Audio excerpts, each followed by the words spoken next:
जय श्री राधे कृष्णा। आपके अपने YouTube चैनल पर आपका स्वागत है। आइए आज सब सुनेंगे हरियाली तीज व्रत की कथा। हरियाली तीज का व्रत श्रावण मास शुक्ल पक्ष की तृतीया तिथि के दिन मनाया जाता है। इसे हरियाली तीज या श्रावणी तीज के नाम से जाना जाता है। आप सभी भक्तों को हरियाली तीज की ढेर सारी शुभकामनाएं। आप सभी के जीवन में भगवान शिव, माता पार्वती की कृपा से आप सभी को सभी प्रकार के सुख तथा समृद्धि की प्राप्ति हो।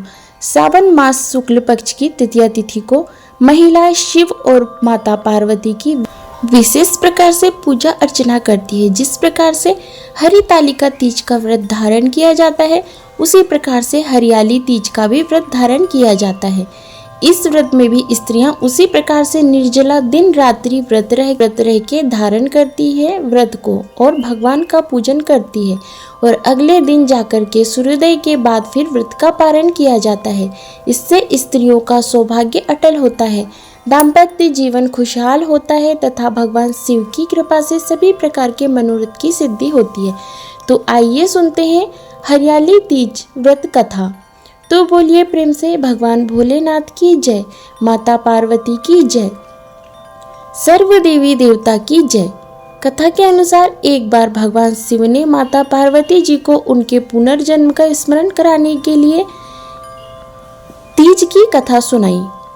शिव जी कहते हैं कि हे देवी, तुमने हिमालय पर मुझे वर के रूप में पाने के लिए घोर तप किया था। अन्न जल त्याग कर पत्ते खाए, सर्दी गर्मी बरसात में कष्ट सहे। तुम्हारे पिता दुखी थे। नारद जी तुम्हारे घर पधारे और कहा कि मैं विष्णु जी के भेजने पर आया हूँ। वह आपकी कन्या से प्रसन्न होकर विवाह करना चाहते हैं। अपनी राय बताए। पर्वतराज प्रसन्नता से तुम्हारा विवाह विष्णु जी से करने को तैयार हो गए। नारद जी ने विष्णु भगवान को यह शुभ समाचार सुना दिया, पर जब तुम्हें पता चला तो बड़ा दुख हुआ।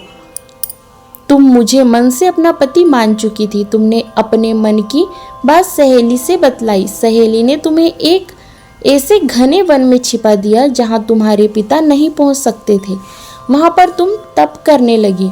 तुम्हारे लुप्त होने से पिता चिंतित होकर सोचने लगे, यदि इस बीच विष्णु जी बारात लेकर आ गए तो क्या होगा। शिव जी ने आगे पार्वती जी से कहा, तुम्हारे पिता ने तुम्हारी खोज में धरती पाताल एक कर दिया, पर तुम ना मिली। तुम गुफा में रेत से शिवलिंग बनाकर मेरी आराधना में लीन थी। प्रसन्न होकर मैंने मनोकामना पूरी करने का वचन दिया। तुम्हारे पिता खोजते हुए गुफा तक पहुँचे। तुमने बतलाया कि अधिकांश जीवन शिव जी को पति के रूप में पाने के लिए तप में बिताया है। आज तप सफल रहा। शिव जी ने मेरा वरण किया है। मैं आपके साथ एक ही शर्त पर घर चलूंगी। यदि आप मेरा विवाह शिव जी से करेंगे तो मैं जाने को तैयार हूँ। फिर क्या था, पर्वतराज मान गए। बाद में विधि विधान के साथ हमारा विवाह हुआ। हे पार्वती, तुमने जो कठोर व्रत किया था उसी के फलस्वरूप हमारा विवाह हो सका। इस व्रत को निष्ठा से करने वाली स्त्रियों को मैं मनोवांछित फल देता हूँ। उसे तुम जैसा अचल सुहाग का वरदान प्राप्त होता है। तो बोलिए प्रेम से भगवान भोलेनाथ की जय, माता पार्वती की जय, सभी देवी देवता की जय।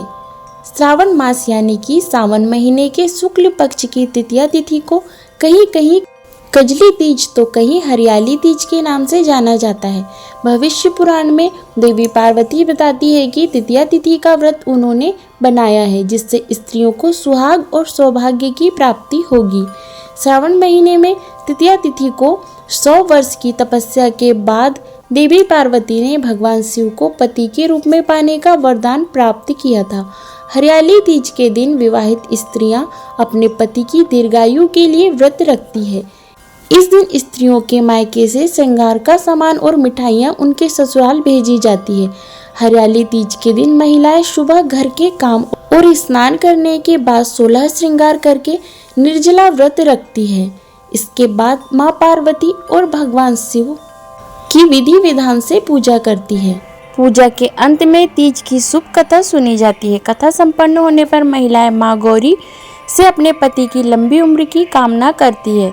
इसके बाद घर में इस दिन को उत्सव की तरह मनाया जाता है। इस दिन मेहंदी लगाई जाती है, श्रृंगार करा जाता है, हरा लहरिया या चुनरी पहनी जाती है, झूला झूला जाता है, नाच गाना होता है। हरियाली तीज के दिन कई जगहों पर मेले लगते हैं और माता पार्वती की सवारी बड़े धूमधाम से निकाली जाती है। तो यह थी आज की व्रत कथा। आपको यह कथा कैसी लगी कमेंट करके ज़रूर बताइएगा। आशा करती हूँ जानकारी आपको पसंद आई होगी। वीडियो पसंद आए तो लाइक कीजिएगा, शेयर कीजिएगा और चैनल पर पहली बार आए हैं तो चैनल को सब्सक्राइब कीजिएगा।